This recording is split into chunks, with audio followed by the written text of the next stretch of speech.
prima di salutarci. Vi ricordo che poi la serata non finisce, dopo i concordi alla Uneda ci sarà un Gumbidu, poi ci saranno i Balli Sardi con Cristiano Cani, il gruppo Fedora Puzzu, e oltre ai suonatori che avete già sentito ce ne saranno anche altri, ve li rileggo per salutarli e ringraziarli.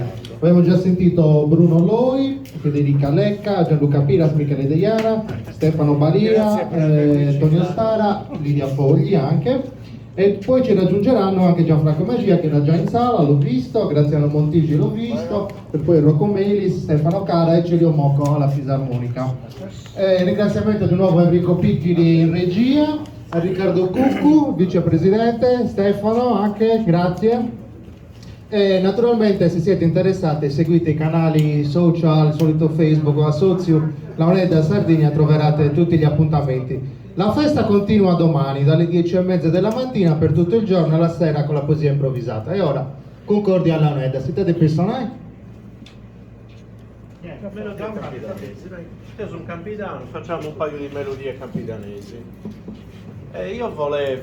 Sono spariti un po' tutti, ma mi sarebbe piaciuto concludere si sente. Mi sarebbe piaciuto concludere con tutti i suonatori presenti, ci facciamo una bella suonata a tutti. E fuori c'è freddo. Vi avvolgiamo. Graziano, ti do l'incarico, recupera un po' di gente, dai, così chiudiamo in bellezza.